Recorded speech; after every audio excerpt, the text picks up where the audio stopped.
देखो बिल्कुल थी, सबका एक अलग अलग तरीका होता है गेम खेलने का। मैंने बहुत ही सेफ प्ले बोला, क्योंकि देखो जो इंसान वहाँ पे आपको पसंद नहीं है तो आपके पास ऑप्शन होता है कि आप उसे नॉमिनेट कर सकते हो। उस घर से नॉमिनेशन हर हफ्ते होती है और यहाँ पे तो हफ्ते में 2 बार होती थी।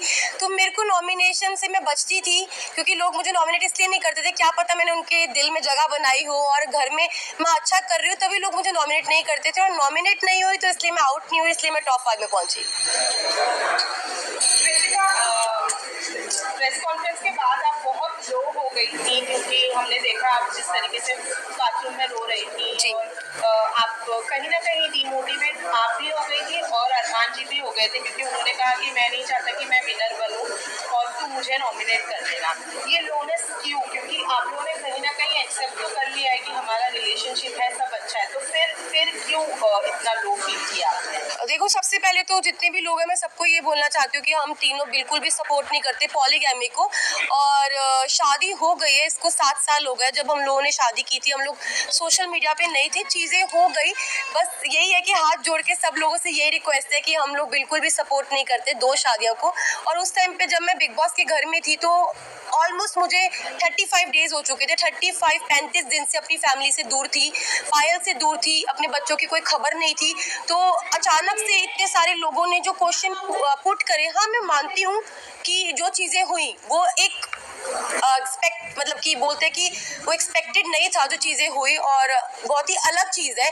तो पर जो लोगों के क्वेश्चन थे ना वो कहीं ना मुझे हर्ट कर रहे थे। और मुझे ये चीज़ सुनने में आई थी कि पायल के बारे में जो लोग बोल रहे थे, तो वो चीज़ों के बारे में मुझे ना टेंशन सी हो रही थी। मतलब कुछ चीज़ें मुझे खाई जा रही थी। और हम बिग बॉस के घर में थे, मेरे पास फ़ोन नहीं था कि मैं अपनी फैमिली को पूछ सकूं क्या वो ठीक है, क्या मेरे बच्चे ठीक है। तो बस एक होता है ना कि आप 35 दिन से भरे हुए थे और वो उस दिन जो बातें हुई उस बातों से मुझे तोड़ दिया और मैं इमोशनली ब्रेकडाउन हो गई थी। पर फिर जब मैं रोई और मैंने अपनी जो दिल की बात थी अरमान जी से शेयर करी, फिर मैं थोड़ी सी, मेरा जो दिल है वो हल्का हुआ। आप लोगों ने प्रेस कॉन्फ्रेंस के बाद मीडिया को पूरा दोषी करारा आपने और अरमान जी ने और रणवीर जी ने। ये मीडिया ने आकर ये बोला, क्योंकि मीडिया के पास कोई मुद्दा नहीं था। बाहर बैठे बैठे अगर पायल कॉन्ट्रोवर्सी क्रिएट कर रही है खुद ही कि वो डिवोर्स करेगी नहीं करेगी ऐसा वैसा, आप लोगों ने ये ड्रामा ऐसे आप लोगों ने प्रेम ऐसे क्यों किया कि मीडिया की ही गलती है, मीडिया ने ये किया, पायल ने ऐसा नहीं बोला होगा? क्या ये बात हेडलाइन बनाने के लिए पायल कर रही थी सब? तो देखो अभी तक मेरे को फ़ोन नहीं मिला है, मैं डायरेक्ट घर से आई हूँ।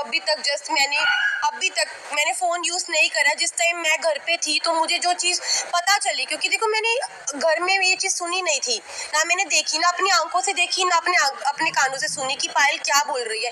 तो मेरे को एक कहीं ना कहीं अरमान जी को, रणवीर जी, सबको ये लग रहा था कि हो सकता है कि कोई मेरे को फॉल्स स्टेटमेंट दी हो या कोई बात को घुमाया गया हो, क्योंकि जब तक इंसान अपनी आंखों से नहीं देखता, अपने कानों से नहीं सुनता, वो विश्वास नहीं कर सकता। अरमान जी ने पूरे सीजन में एक दूसरे की सुनते हुए लोगों के ऊपर तहमतें भी लगाई और उन्होंने बराबर से जवाब भी दिया। वो आपको नहीं लगता है कि वो सही है? अगर अवनीश के बारे में कोई आकर बोल रहा है कि वो चेकआउट कर रहा है तो वो बराबर से उनको ऐसा लग रहा है कि हाँ वो सच बोल रहा है, लेकिन जब हम आकर कोई मीडिया आकर आपको बोल रही है तो वो आपको गलत लग रहा है। वही मुनव्वर ने भी आपकी सेम बात बोली, डिवोर्स वाली बात, तब भी आपको नहीं यकीन हुआ?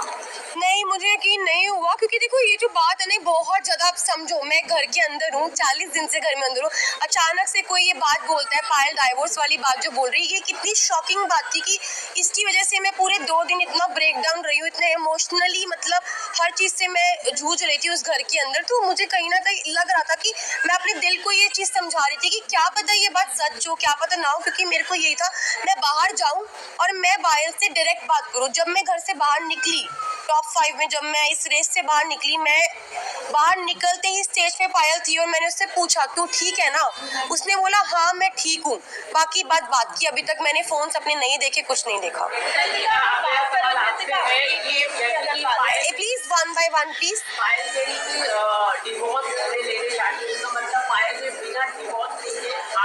शादी की तो इसका मतलब आपकी शादी तो नल एंड वॉइड हो गई है according to the Indian law की। अरमान और जो आपकी शादी है वो असली रियल में शादी है ही नहीं है कानूनी हिसाब से। ऊपर आप क्या कहना चाहिए? देखो मैं सबको यही बात बोल रही हूँ, हम लोग पॉलीगैमी को सपोर्ट नहीं कर रहे, जो दो शादी है इसको बिल्कुल भी सपोर्ट नहीं कर रहे।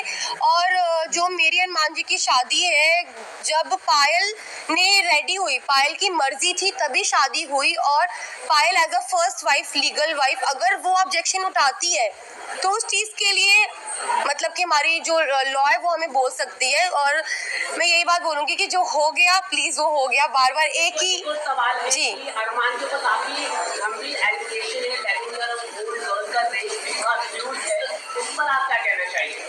मैं इस पर्सनल चीज़ के बारे में कुछ नहीं बोलना चाहती। I am not suppose to मालूम था I am not suppose to say any Payal ने कराया तो I am not supposed, just a second, I am not supposed to say anything। और भाई मुझे अपनी न्यायपालिका पे पूरा भरोसा है, जो भी वो फैसला उन्होंने किया है वो बिल्कुल ठीक किया होगा। Thank you. Last question, sir.